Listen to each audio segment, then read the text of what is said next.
Hello students, स्वागत है आप सभी लोगों का ईएमआई के लेक्चर नंबर 12 में। तो बेटा आज के लेक्चर में अब ज़्यादा कुछ बचा नहीं है ईएमआई के अंदर। एक हमारे पास में जो सबसे इंपॉर्टेंट टॉपिक बचा है वो बचा है म्यूचुअल इंडक्टेंस। और म्यूचुअल इंडक्टेंस का कुछ पार्ट है, उसको हम लोग बोलते हैं ट्रांसफॉर्मर। ठीक है, तो ट्रांसफॉर्मर कई लोग एसी में भी पढ़ते हैं, कई लोग मतलब अलग अलग उस हिसाब से पढ़ लेते हैं, बट ठीक है अपन देख लेंगे।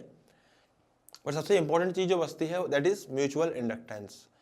तो उससे म्यूचुअल इंडक्टेंस में शुरू करने वाला हूं, उससे पहले मैं आपको एक दो सवाल करा देता हूं जो हम लोगों के लास्ट लेक्चर के अंदर रह गए थे। तो पहले एक सवाल नोट डाउन कीजिए जल्दी से।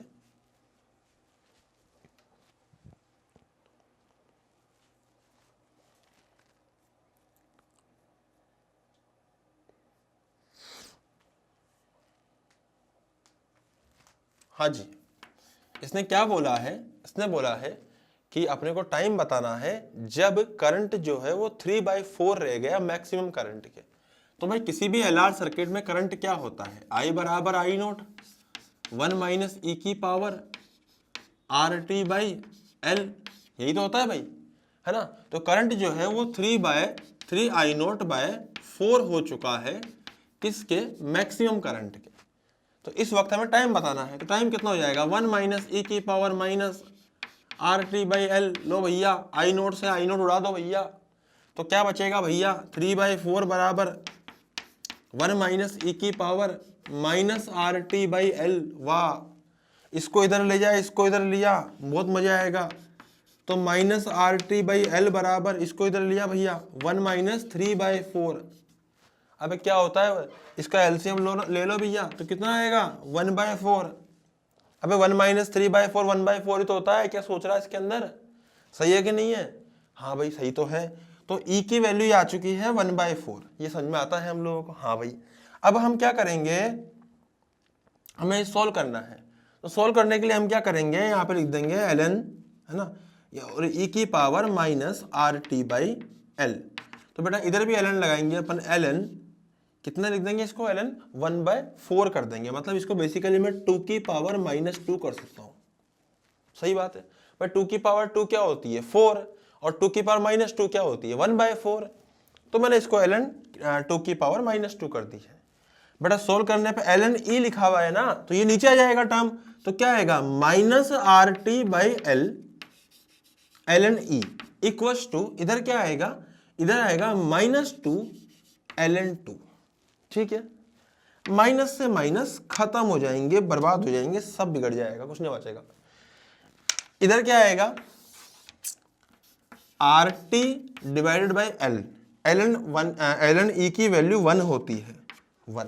ठीक है, this equals to 2 times of ln 2। भाई ln की वैल्यू तो निकालने में दिक्कत आती है, पर log की तो निकाल सकते हैं। तो log की वैल्यू क्या हो जाती है? 2.303 log ऑफ 2। अबे ये तो कर सकते हैं अपन लोग आराम से। तो हम लोग लिख देंगे यहाँ पे क्या, ऐसा लिख देंगे हम लोग। तो बेटा सॉल्व करने पे हमें ये मिला कि यहाँ से हम लोग क्या कर सकते हैं, 2 को तो 2 रहने दीजिए। And what is log 2? log 2 की जो वैल्यू होती है वो होती है 3.03। log 2 की वैल्यू होती है कितनी? 0.301। सही बात है। इसको अगर आप 2 से मल्टीप्लाई कर दोगे तो ये हो जाएगा बेसिकली कितना? 2.303 मल्टीप्लाई बाय 0.6। अब सही है ना, पक्का ना?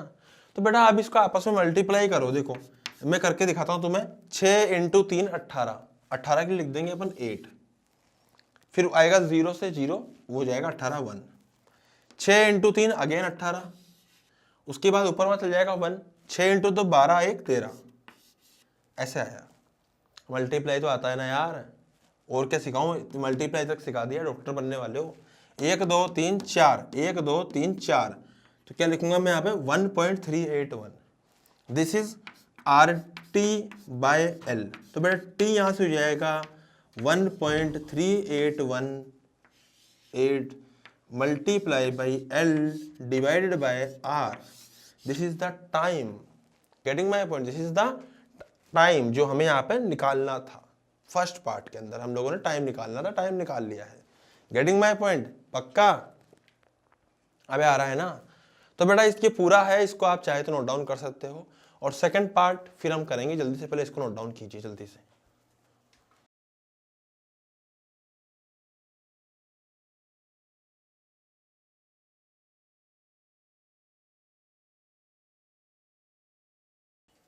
अब देखिए बेटा सेकंड पार्ट, सबसे पहले उसके लिए हम बनानी पड़ेगी जगह।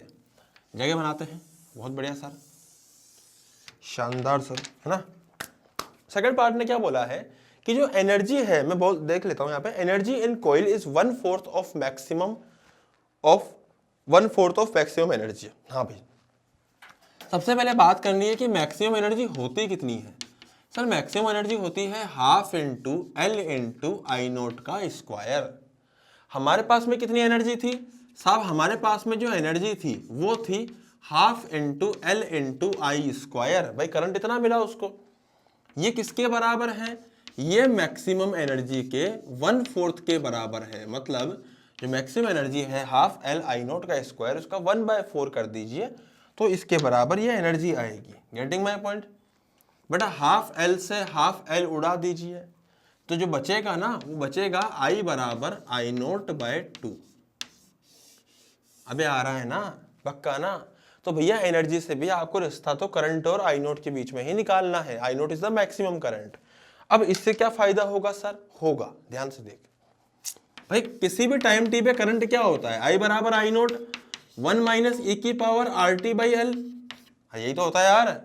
तो यहाँ वैल्यू पुट कर दे आई की, कितनी आएगी, आई नोट बाय 2, आई नोट 1 माइनस ई की power are T by L. ठीक है, आई नोट से आई नोट उड़ा दीजिए बेटा, सोल्व कीजिए अगेन पहले की तरह ही इसको। तो सोल्व करने पे हम ये पाएंगे, देखो हाफ बराबर 1 माइनस ई की power minus R T by L लिखा हुआ है, इधर आएगा ई की power minus R T by L बराबर 1/2, इधर आएगा ना 1 माइनस 1/2 बचेगा। हाँ सर आ गया सर। अब लोग लगा दीजिए भैया दोनों तरफ, तो क्या लगाऊंगा मैं, एल एन, देखो इधर लगाएंगे बेटा एल एन, तो आर टी बाई एल तो बाहर आ जाएगा, अंदर बचेगा एल एन। सेम चीज कर रहा हूं पहले वाली यार, सेम चीज।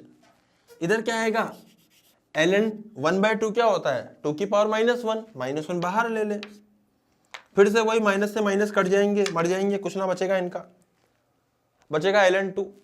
भाई साहब एल एन, इसकी वैल्यू तो 1 हो जाएगी। एल एन 2 की वैल्यू कितनी होती है, अभी भी बात करी थी अपन ने, एल एन 2 की वैल्यू होती है, सॉरी एल एन 2 को लिख सकते हैं 2.303 इंटू log 2। तो हम लोग दोबारा से लिख देंगे यहाँ पे कितना, 2.303 multiply by log 2, log 2 is 0.301। Getting my point, ऐसा लिख सकते हैं हम लोग। तो बेटा ये हो जाएगा अपना आर टी बाई एल। अब फिर से इन दोनों को मल्टीप्लाई करना है और एल को उधर ले जाना है, आर को नीचे लाना है। ये आप ही का काम है, ये आप कर सकते हो, मुझे आप पे पूरा यकीन है आप इसको कर पाओगे। तो आप इसको मल्टीप्लाई करके लिख लीजिएगा, ठीक है। तो बेटा ये 2 क्वेश्चन मैंने यहाँ पे, मतलब एक ही क्वेश्चन के 2 पार्ट हम लोगों ने यहाँ पे सोल्व किए हैं। तो फटाफट से आप इसको नोट डाउन कीजिए, उसके बाद फिर हम लोग आगे बढ़ते हैं, जल्दी से आगे बढ़ेंगे। लेकिन ऐसा नहीं कि अपन म्यूचुअल इंडक्शन से बढ़ जाएंगे। एक सवाल और है, छोटा सा सवाल है पर है इंपॉर्टेंट, इसलिए कराऊंगा, जल्दी इसको नोट डाउन कीजिए।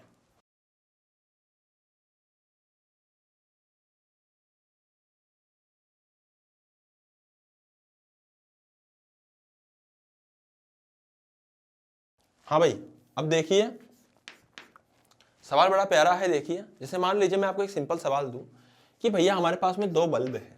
ये बल्ब से बड़े अच्छे संबंधित सवाल आते हैं इसमें इंडक्टर में।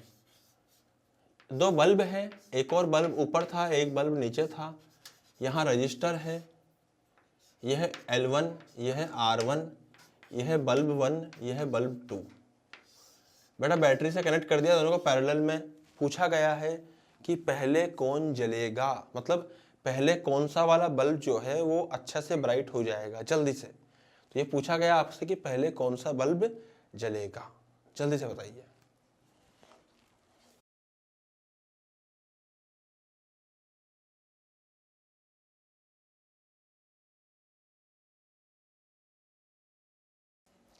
तो बेटा सॉल्यूशन है कि पहले कौन जलेगा, B2।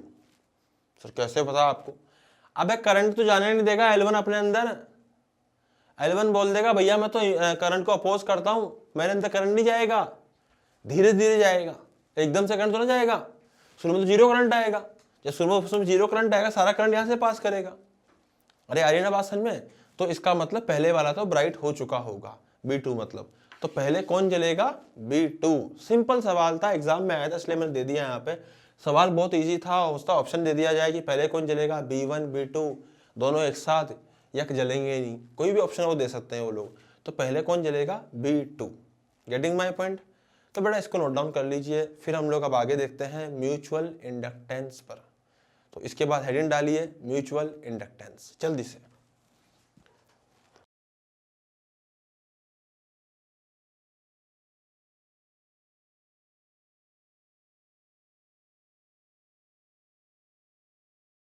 हाँ भाई, तो मैं म्यूचुअल इंडक्टेंस के बारे में बात करने वाला हूँ अब।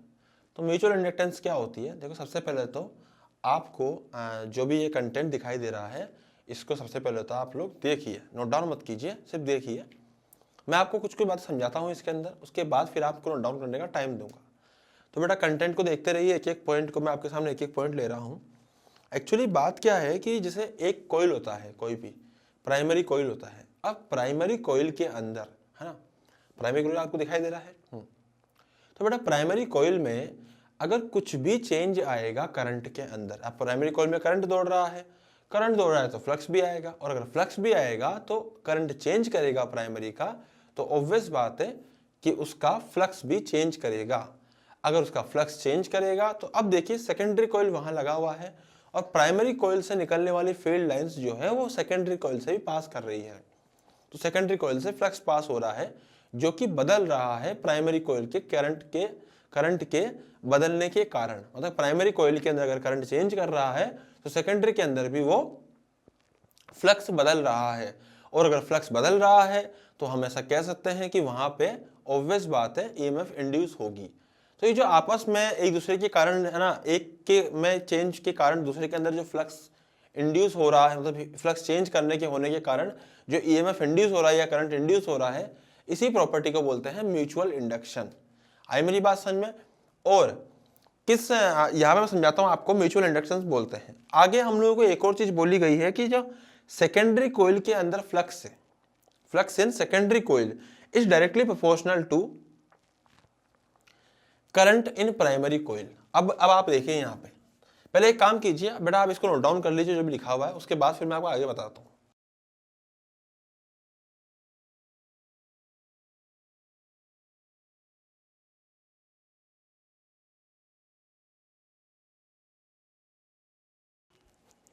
हाँ जी, तो आप सुनिए मेरी बात ध्यान से। आप यहाँ पे क्या बोला है, बेसिकली यहाँ पे बोला है कि जो फ्लक्स है वो सेकेंडरी कोयल के अंदर, है ना, सेकेंडरी कोयल में जो फ्लक्स आता है, टोटल फ्लक्स, इसको मैं लिख देता हूँ total flux in secondary coil, वो जो आएगा वो एक्चुअली प्रोपोर्शनल टू आएगा किसके, करंट इन प्राइमरी कोयल की। Getting my point?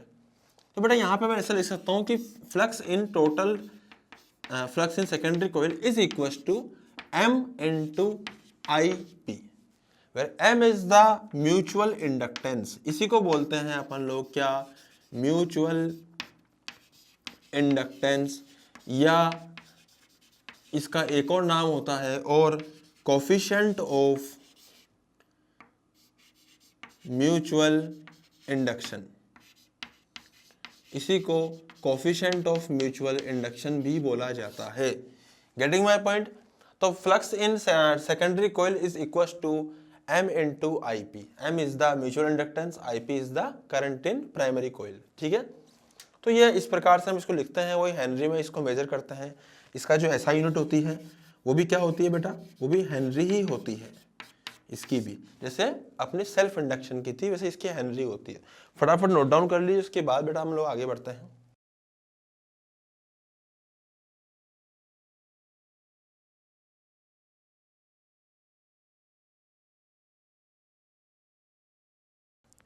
हाँ जी, अब मैं आपको यहाँ पे एक चीज समझाता हूँ, देख समझना मेरी बात को ध्यान से।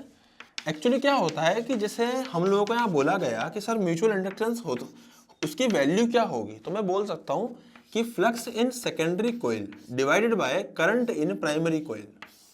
आप इन दोनों को डिवाइड कर दोगे तो आपको क्या मिल जाएगा, म्यूचुअल इंडक्शन मिल जाएगा, या कोफिशिएंट ऑफ म्यूचुअल इंडक्शन मिल जाएगा, या फिर म्यूचुअल इंडक्टेंस मिल जाएगा। लेकिन बच्चे कंफ्यूज हो जाते हैं, सर हमें एक चीज समझ में नहीं आ रही, प्राइमरी किसको मानेंगे, सेकेंडरी किसको मानेंगे। तो बेटा वो बड़ा पेचीदा सवाल है, इसको बताता हूं मैं, इसको मैं बताऊंगा आपको क्वेश्चंस कर करके। सबसे पहले अपन क्या करते हैं, कुछ केस लेते हैं, कुछ case. Different cases to find mutual inductance in two coils. तो हम लोगों ने केस लिया कि एक कोइल में हम लोगों ने क्या करा, एक और कोइल रख दी। आई मेरी बात समझ में बेटा? इसका जो रेडियस था वो था b, इसका जो रेडियस था वो था a। मतलब जो बाहर वाली है उसको येलो वाली में लिख देता हूं। तो येलो वाली जो कोइल है उसका रेडियस जो है वो a है, और ऑब्वियस बात है वो b से बड़ा है, जो दिख भी रहा है हम लोगों को। तो जो b है वो छोटा है a से, ये हमें समझ में आ रहा है। लेकिन कितना छोटा है वो गिवन है कि वो बहुत बहुत ज्यादा छोटा है a से। Getting my point? अरे पक्का ना? तो बेटा अगर हम लोग इन दोनों का म्यूचुअल इंडक्टेंस निकालना है तो हमें प्राइमरी और सेकेंडरी कंसीडर करनी पड़ेगी। अब समझना, अब प्राइमरी कौन सी मानूंगा मैं? प्राइमरी में वो वाली कोइल मानूंगा कि जिसके कारण सेकेंडरी में मैग्नेटिक फील्ड निकालना इजी हो, या जिसके कारण सेकेंडरी में फ्लक्स निकालना इजी हो। जैसे मान लीजिए कि आपने अंदर वाली को प्राइमरी मान ली, तो भैया उसके कारण बाहर फ्लक्स निकालना हमारे लिए मुश्किल पड़ जाएगा। आई मेरी बात समझ में? तो हम क्या करेंगे, हम करेंगे कि भाई बाहर वाली जो है उसमें हम लोग करंट कंसीडर करेंगे कुछ भी IP, इसको प्राइमरी मान के। Consider this coil as primary coil. Consider this coil as primary coil, हम ऐसा मान सकते हैं। Getting my point? तो हम क्या कहेंगे कि भैया अगर इसके अंदर मान लीजिए इसको अपने प्राइमरी कोइल माना है, इसको हम लोगों ने प्राइमरी कोइल माना है, तो भैया इसमें फ्लक्स कितना आएगा?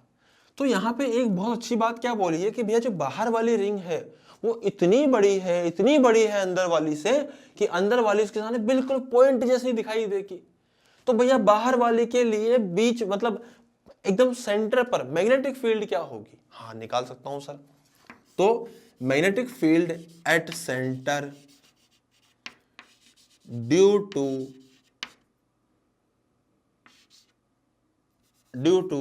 रिंग ए, मतलब ए मतलब बाहर वाली जो रिंग है उसके कारण सेंटर पर मैग्नेटिक फील्ड कितनी आएगी?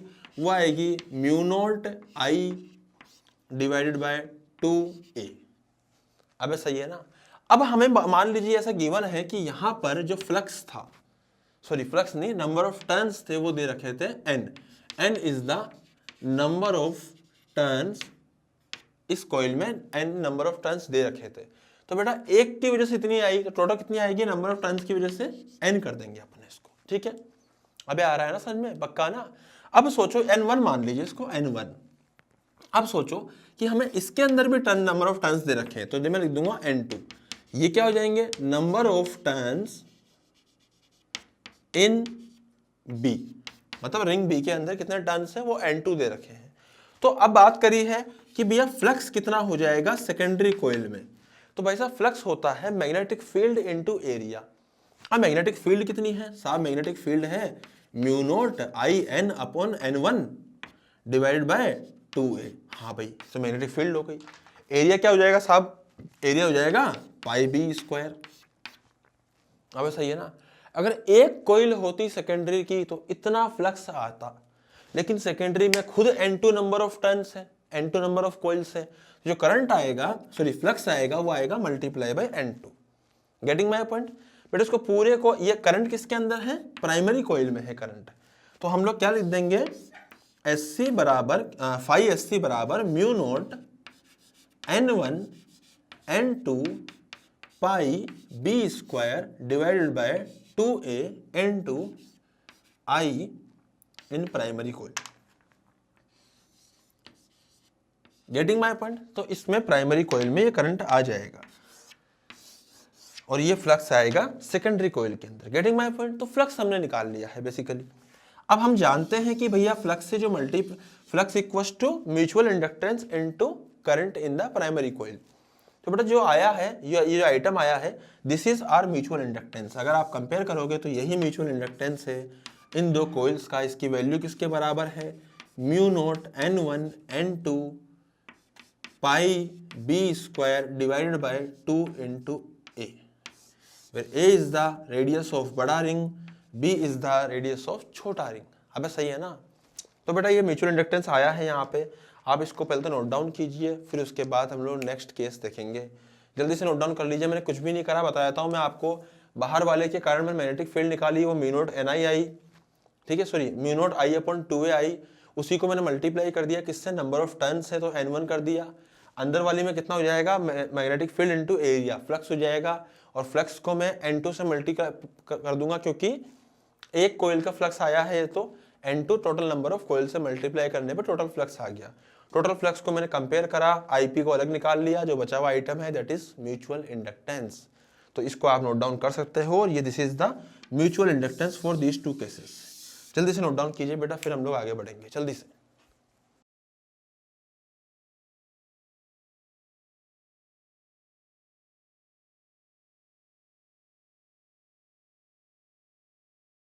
हाँ जी, तो अब मैं आपके सामने यहाँ पे एक और केस लेता हूं, जैसे मान लीजिए कि हमने एक सोलेनोइड लिया है, this is what, this is solenoid, ठीक है बेटा, एक सोलेनोइड हमने लिया है। फिर हम क्या कर रहे हैं, इसको ऐसे कंसिडर कर रहे हैं एक और कोइल, मतलब यहाँ पे एक कोइल है, यहाँ पे एक कोइल है, सोलेनोइड कोइल है, ये है सोलेनोइड में जो है वो दे रखे हैं n is the number of turns per unit length. ये बेटा अपने को ऐसे गिवन है कि इतने लेंथ में इतने नंबर ऑफ टर्न्स है, n दे रखा है अपने को। ये जो है सिंगल, इसका टर्न नंबर ऑफ टर्न कुछ है ही नहीं, इसमें सिंगल दे रखा है। पूछा गया दोनों का म्यूचुअल इंडक्टेंस कितना है। तो देखो मेरी बात समझना, सबसे पहले मैं प्राइमरी और सेकेंडरी ढूंढनी है। अगर मैं इसको प्राइमरी को मान लूंगा तो मेरे लिए मुश्किल क्यों हो जाएगा, क्योंकि जब देखो प्राइमरी के कारण रिंग, देखो सोलेनोइड है, सोलेनोइड की दूरियां जो है, सोलेनोइड के अलग अलग पॉइंट की जो दूरी है प्राइमरी कॉइल से वो अलग अलग हो जाएगी, तो हर जगह मैग्नेटिक फील्ड अलग अलग आएगी, पूरा इंटीग्रेट करना पड़ेगा, बहुत मतलब खतरनाक हो जाएगा। सेकंड बात क्या है कि अगर मान लीजिए मैं इसको सोलेनोइड को ही प्राइमरी कॉइल मान लेता हूं, तो इस बड़े वाले देखो, अब इसको ऐसे सामने मान के सबसे पहले तो मैं इसका फ्रंट व्यू देखना चाह रहा हूं। बेटा फ्रंट व्यू ऐसा आएगा, सही बात है ना। उस फ्रंट व्यू में सोलेनोइड जो है वो ऐसा दिखाई देगा हमें, ऐसा। अब सोलेनोइड में मान लीजिए करंट ऐसे जा रहा है, तो भैया इसके अंदर मैग्नेटिक फील्ड जो आएंगी वैसे अंदर अंदर अंदर अंदर अंदर अंदर अंदर अंदर ऐसे जाएंगी। ये क्या है, इसका फ्रंट व्यू, मैं लिख देता हूं यहाँ पे फ्रंट व्यू है। अबे ठीक है ना, तो फ्रंट व्यू हमने ऐसा मान लिया है। अब बात क्या है, अगर मुझे इसमें फ्लक्स निकालना होगा तो बेटा फ्लक्स हो जाएगा in this coil, the flux is equal to magnetic field, magnetic field कितनी है, mu naught N I P in the solenoid. सही बात है, ये म्यू नॉट एन आई होती है सोलेनोइड के अंदर, उसके अलावा एरिया से मल्टीप्लाई करना पड़ेगा फ्लक्स के लिए। तो वही कंसिडर कि यहाँ पे बी था रेडियस और यहाँ पे ए रेडियस था, तो बेटा एरिया हो जाएगा पाई बी स्क्वायर। अरे सही है ना, तो भाई साहब फ्लक्स आ चुका है ये, तो फ्लक्स किसके बराबर आएगा, वो आएगा mu naught into N into pi into B square into current in primary coil, and this is what, this is the mutual inductance. तो m की वैल्यू मैं यहां से लिख दूंगा mu naught N pi B square. हाँ भाई सही है, mu naught N pi B square, getting my point. तो यहां से हम लोग इसको लिख सकते हैं, ठीक है। तो बेटा आप इसको नोट डाउन कीजिए, इसके बाद मैं आपको इसी के ऊपर एक और सवाल कराऊंगा धमाकेदार, जल्दी से नोट डाउन कीजिए।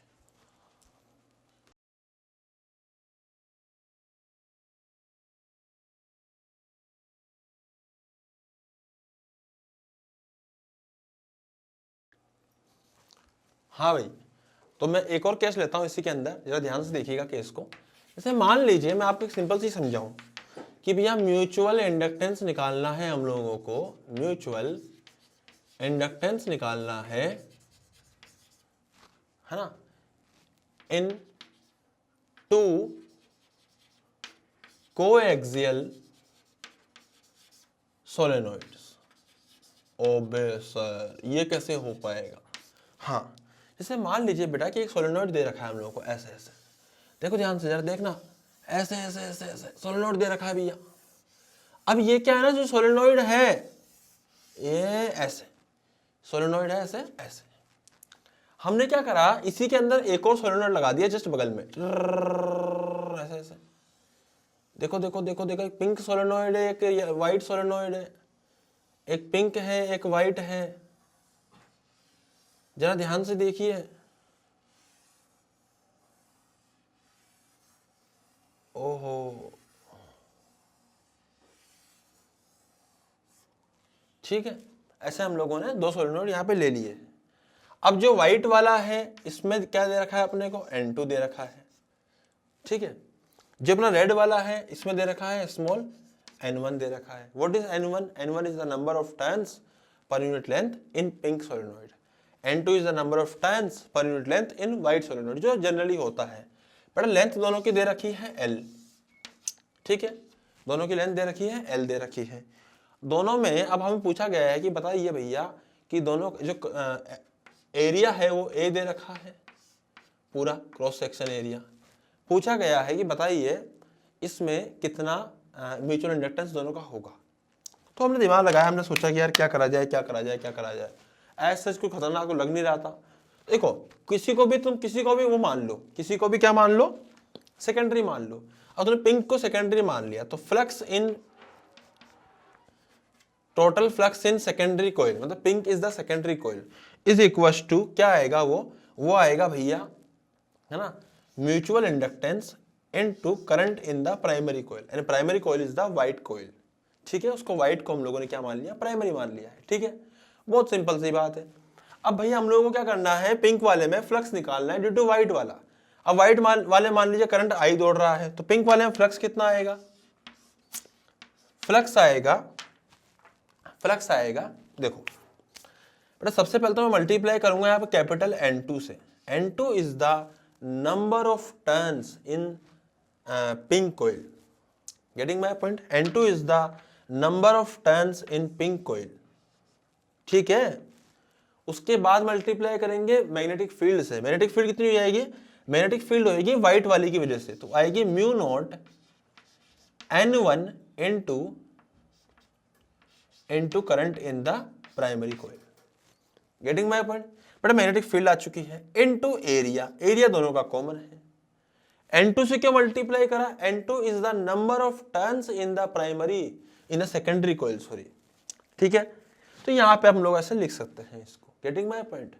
अब यहाँ पे एक इश्यू ये आ रहा है कि साहब ये तो N2 है, अब आप या तो लेंथ से डिवाइड कर दीजिए और मल्टीप्लाई कर दीजिए, तो इससे जो बनेगा N2/L ये बन जाएगा flux in secondary coil is equal to mu naught N1, इससे क्या बनेगा N2, small N2, number of turns per unit length, multiply by area multiply by length multiply by current in the primary coil. तो बेटा this item is the mutual inductance of two solenoids. तो जो mutual inductance आएगा इसको उठा के आप यहाँ डाल सकते हो, उसकी वैल्यू किसके बराबर आएगी, mu naught N1 N2 A into L। इसको आप लोग वॉल्यूम भी लिख सकते हो, वॉल्यूम ऑफ द सोलेनोइड। तो बेटा सोलेनोइड के दो केस लिए मैंने यहाँ पे लिए हैं, सोलेनोइड के दो सोलेनोइड का मतलब मिक्स अगर अपन करते हैं कोएक्सियली तो इस तरह का केस बनता है। एक सोलेनोइड का केस मैंने यहाँ पे लिया है। म्यूचुअल इंडक्टेंस के ऊपर ये काफी सारे केस हम लोगों ने लिए हैं, इसको नोट डाउन कीजिए, फिर अपन आगे बढ़ेंगे जल्दी से।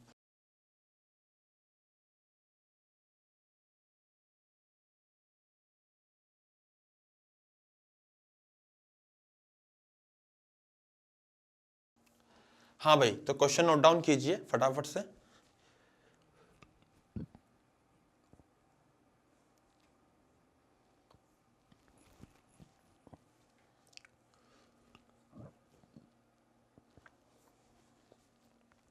हाँ जी, तो कर लिया भाई क्वेश्चन नोट डाउन। तो बेटा ध्यान से देखिए, हमें गिवन क्या है, हमें कहा गया है कि जो म्यूचुअल इंडक्टेंस है वो M दे रखा है, ठीक है, और जो करंट है प्राइमरी कॉइल में वो दे रखा है हम लोगों को I naught sine of omega T, ठीक है, इस तरह का हमें दे रखा है।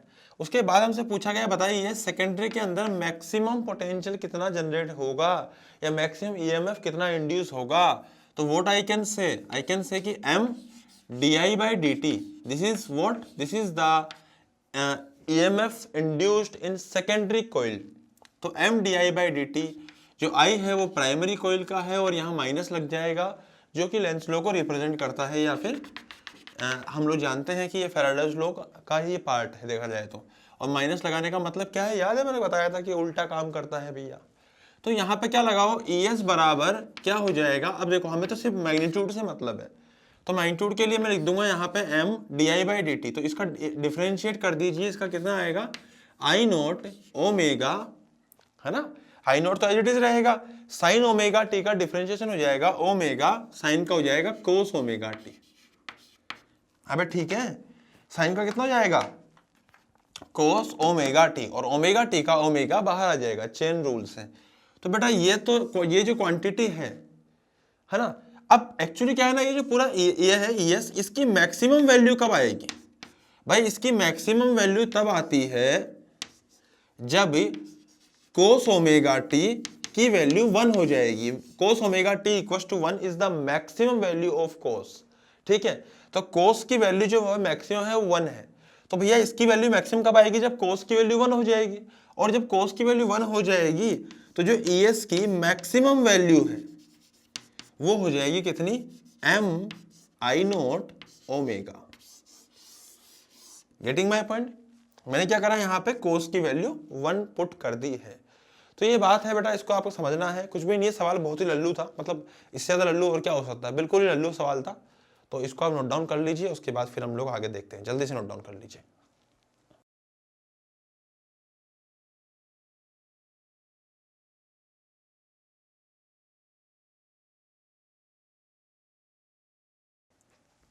हाँ जी, तो ऐसा ही एक और सवाल मैं आपको और देता हूं, है ना, एक और सवाल है, प्रैक्टिस के लिए मैं आपको दे रहा हूं ये सवाल, ध्यान से समझिएगा बेटा। जैसे मान लीजिए कि मैं आपको एक सिंपल सी चीज समझाऊं, मान लीजिए कि हम लोगों को ऐसा बोला जाए कि भाई हमें दे रखा है प्राइमरी कोइल के अंदर जो करंट दे रखा है वो दे रखा है अराउंड 2t² + 3t। इस प्रकार से हमें प्राइमरी कॉइल में करंट दे रखा है। Getting my point. अब हमें क्या करना है, हमें जो म्यूचुअल इंडक्टेंस है वो भी M दे रखा है, M मान लीजिए इसको, या फिर वैल्यू मान लीजिए 5 हेनरी दे रखा है, म्यूचुअल इंडक्टेंस दे रखा है 5 हेनरी। Getting my point. बेटा हमें क्या निकालना है, हमें निकालना है EMF in the secondary coil. तो उसका मैग्नीट्यूड लिख रहा हूं मैं डायरेक्टली, यहाँ पे मैग्नीट्यूड निकालना है मुझे सेकेंडरी कोइल के अंदर कितना आएगा उसका, तो भैया वो आएगा M di/dt। कितना आएगा, M di/dt। तो भाई M को मैं क्या लिख सकता हूं, M को मैं लिख सकता हूं 5, di/dt कितना है, इसको डिफरेंशिएट करना है आपको, तो कितना आएगा 2t² का हो जाएगा 4t और 3t का हो जाएगा 3। Getting my point. तो बेटा इसकी जो वैल्यू आएगी मैग्नीट्यूड वाइज वो हो जाएगी 5 × 4 20t प्लस 15, ये हो जाएगा अपना सेकेंडरी कोइल में EMF जो इंड्यूस होगा। अबे सही है ना, इतना हमारे सेकेंडरी कोइल में EMF इंड्यूस होगा, सिंपल सी बात है। अब यहाँ पे एक मुद्दा ये भी है कि मान ले कि हमसे पूछा जाए कि EMF सेकेंडरी कोइल में इंड्यूस हुआ है t = 2 सेकेंड, तो 2 सेकेंड पे कितना होएगा साहब, तो t की जगह 2 डाल दीजिए, कितना आएगा 20 × 2 + 15। तो सोल्व करने पे आएगा ये 40 + 15 = कितना हो जाएगा, 40 + 15 55 वोल्ट। अब सही है ना।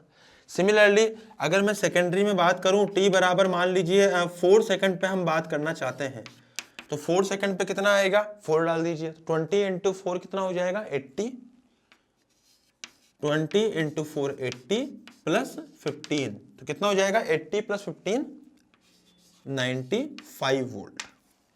ठीक है, तो बेटा इस तरह के सवाल यहाँ पे आते रहते हैं, ऐसा एक नहीं, ऐसे कई सारे सवाल मैं करा सकता हूँ। तुम कहो जितने सवाल यहाँ हम प्रैक्टिस कर सकते हैं, कहो जितने, मतलब क्या बिगड़ क्या रहा है हमारा, हमें गिवन है टी के टर्म में, हमें क्या करना है, डिफरेंशिएट करना है, वैल्यू निकालनी है, सिंपल सी बात है, क्या करना है उसके अंदर, सोचना तो है ही नहीं इतना ज्यादा। अबे सही है ना, पक्का ना। जैसे मान लीजिए कि हम लोगों को, ठीक है यहाँ तक हम लोगों को गिवन है, अब क्या सोचना है इसके अंदर, तो आप इसको चाहे तो नोट डाउन कर सकते हैं, उसके बाद फिर हम लोग आगे बढ़ेंगे।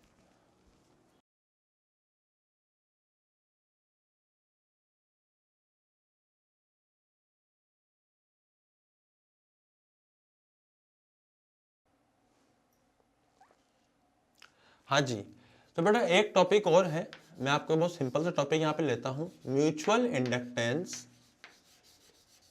Mutual inductance in terms of self inductance. Mutual inductance in terms of self inductance of coils, मतलब डिफरेंट डिफरेंट कोइल्स के सेल्फ इंडक्टेंस के से म्यूचुअल इंडक्टेंस का क्या रिलेशन है। तो मैं लिखता हूं यहाँ पे, जो रिलेशन होता है बहुत सिंपल सा है, आपको रट के रखना है कि म्यूचुअल इंडक्टेंस होता है K under root of L1 into L2।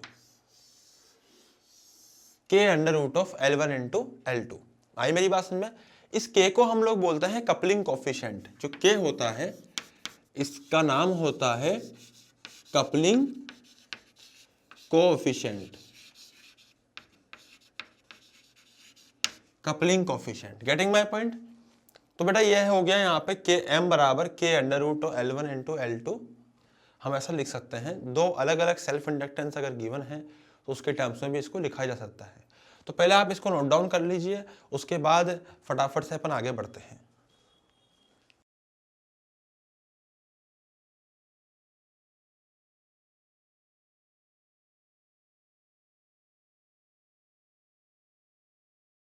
हाँ जी, तो बेटा यहाँ पे कुछ बातें और है। जो कपलिंग कोफिशिएंट है वो होता है flux in secondary coil divide by flux in primary coil.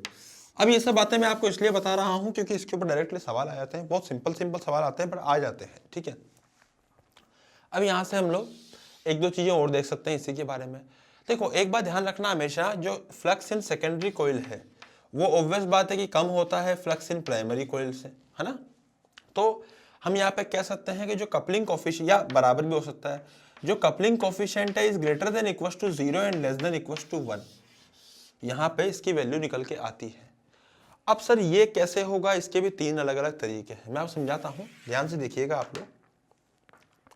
कल मैंने आपको बताया था कि mutual inductance of two solenoid coils and when they are coaxially connected coaxially to each other. याद है आप लोगों को, जब दोनों आपस में कोएक्सियल होती है तो उस केस में यहाँ पर आपस में कितना सेल्फ इंडक्टेंस होता है, दोनों का म्यूचुअल इंडक्टेंस होता है। तो इस प्रकार से दो कॉइल्स थी बेटा, अरे याद है ना, ओपे ऐसी दो कॉइल्स थी। अब इन दोनों कॉइल्स के अंदर जो फ्लक्स होता है सेकेंडरी कॉइल में और प्राइमरी कॉइल में वो बराबर होता है। अगर फ्लक्स बराबर होगा तो के यहाँ पे 1 हो जाएगा। तो यहाँ पे इन दोनों का जो म्यूचुअल इंडक्टेंस होगा हम चाहें तो उसको भी लिख सकते हैं L1 L2 का under bracket. Getting my point? अगर मैं केस 2 की बात करूं तो केस 2 में जैसे ऐसे भी हो सकता है, ये तो हो गया केस 1। अब मैं बात करता हूं केस 2 की। वैसे केस 2 में क्या होता है, जैसे मान लीजिए कि ये प्राइमरी कॉइल है और हमारे पास में ये सेकेंडरी कॉइल है। ये प्राइमरी है, ये सेकेंडरी है। अब आ रही है बात समझ में? तो बेटा यहाँ फ्लक्स सेकेंडरी का कम होगा प्राइमरी से, और वी कैन से कि K इज लेस देन 1 यहाँ पे हो जाएगा इस पर्टिकुलर केस में। अगर मैं केस 3 की बात करूं, जैसे मान लीजिए कि हमारे पास में प्राइमरी कॉइल है और हम लोगों को कहा गया कि भैया जो सेकेंडरी कॉइल होगी वो कुछ ऐसे होगी, ऐसे परपेंडिकुलर टू ईच अदर। तो इस केस में आपको कुछ नहीं करना, K की वैल्यू सीधा 0 कर देनी है, बिना सोचे समझे 0। सर क्यों 0? बेटा नहीं आएगा इसके अंदर म्यूचुअल इंडक्टेंस। आई मेरी बात समझ में? इसका फ्लक्स इसके अंदर जा ही नहीं पाएगा तो चेंज ही नहीं होगा। जब फ्लक्स ही नहीं जा रहा तो चेंज क्या होगा? जब चेंज नहीं होगा तो इंड्यूस क्या होगा? जब इंड्यूस नहीं होगा तो फिर म्यूचुअल इंडक्टेंस की बात ही क्यों होगी? तो इसका मतलब ये 3 केस हम लोगों ने यहाँ पढ़े हैं, देखे हैं। बेटा इसको पूरा नोट डाउन कीजिए, बढ़िया बढ़िया चीजें हैं। सीधा सवाल आ जाता है, सीधा सवाल, व्हाट इज द मतलब कुछ भी पूछ सकते हैं, वो रिलेशन क्या है म्यूचुअल इंडक्टेंस और सेल्फ इंडक्टेंस में। पता पड़ा कैसे दे दिया, M बराबर under root M equals to K under root L1 L2, कुछ भी दे दिया, मतलब इस तरह से वो बहुत सारी आपको चीजें दे सकते हैं, 4 ऑप्शन दे दिए। तो कुछ नहीं करना भाई, ये आंसर सही है। उसमें क्या है, मान ले K की वैल्यू दे रखी है, L1 L2 की वैल्यू दे रखी है, M पूछा है, अब बता। मान ले Φs दे रखा है, Φp दे रखा है, K पूछा है, ले बता कौन सी बड़ी बात है। मान ले Φs दे रखा है, Φp दे रखा है, आई मेरी बात समझ में, और L1 दे रखा है, L2 दे रखा है, K पूछा है, कौन सी बड़ी बात है? अब सही है ना। बिल्कुल लल्लू सवाल है, एक मैं देके भी देख देता हूं आपको। जैसे मान लीजिए हमें दिया हुआ है कि भैया जो 5s था वो था 500, जो 5p था वो था हमारे पास में कितना, 5p हमें दे रखा था मान लीजिए 700, ठीक है, सिंपल। अब क्या है यहाँ पे 700 दे रखा है, यहाँ पे कोई दिक्कत नहीं है भैया। L1 दे रखा है हम लोगों को कितना, 5 हेनरी, अब सही है ना, पक्का ना। और भाई साहब L2 दे रखा है हम लोगों को तो कितना, जैसे मान लीजिए 20 दे रखा है, 20 हेनरी। पूछा गया म्यूचुअल इंडक्टेंस क्या है, तो भाई साहब म्यूचुअल इंडक्टेंस अगर पूछा है तो सबसे पहले क्या निकालना है, के निकालना है। के कितना हो जाएगा 5s which is 500 divided by 700, कटकुटा के बचेगा 5/7। अबे सही है ना। और म्यूचुअल इंडक्टेंस कितना हो जाएगा, म्यूचुअल इंडक्टेंस हो जाएगा 5/7 अंडर रूट ऑफ 5 इंटू 20। तो what is 5 into 20, it is 100। 100 का रूट क्या होता है 10। अबे तो मल्टीप्लाई कर देना, क्या बचेगा 50/7। This is the answer Henry. ऐसे सवाल दिए होते लल्लू लल्लू, क्या था इसके अंदर, कुछ भी नहीं, मजाक था। कोई सवाल था क्या, 5s दे रखा है, 5p दे रखा है, L1 L2 दे रखा है, M पूछा है। बात यह है कि सवाल मजाक है, बट आपको समझ में आना चाहिए करना क्या है। कॉन्सेप्ट अगर आ गया बेटा तो करना कोई बहुत बड़ी बात नहीं है। तो ये क्वेश्चन हो गया है, ये अब कॉन्सेप्ट है यहाँ पे, अभी नोट डाउन करने का मैं आपको टाइम दूंगा, है ना। तो आप इसको नोट डाउन कर लीजिए और आज का लेक्चर अपन यही समाप्त करते हैं। EMI के लेक्चर नंबर 12 के अंदर हम लोगों ने सब चीज़ें पढ़ी है। EMI का एक लेक्चर और बचता है, क्योंकि अभी हम लोगों को ट्रांसफॉर्मर भी पढ़ना है। कई लोग उसको AC में पढ़ाए जाते हैं, कई लोग उसको यहीं पढ़ाए जाते हैं, तो मैं सोच रहा हूँ इसको यहीं करा दिया जाए। ट्रांसफॉर्मर को, एक ट्रांसफॉर्मर पढ़ना है हम लोगों को, उसी से बेस्ड कुछ एडी करंट्स होते हैं, वो अपना टॉपिक बाकी है। उसके अलावा अभी हम लोग कॉम्बिनेशन ऑफ यहाँ पे इंडक्टर्स भी पढ़ेंगे। तो ये सब 3 चीज़ें हैं, इसके लिए अपने को एक लेक्चर और एक्सटेंड करना है यहाँ पे। तो हम लोग लेक्चर नंबर 13 मतलब लास्ट लेक्चर के अंदर ये सब चीज़ें पढ़ेंगे। उसके बाद we will start alternating current. बेटा वैसे देखा जाए तो ऑल्टरनेटिंग करंट और EMI एक ही जैसा है, कोई खास फर्क नहीं है। इसी का अगला पार्ट है, कई लोग तो उसको एक ही चैप्टर बोलते हैं, कई लोग अलग अलग बोलते हैं, बट इसके बाद हम लोग शुरू करेंगे alternating current. Thank you so much, आते रहिए, सीखते रहिए।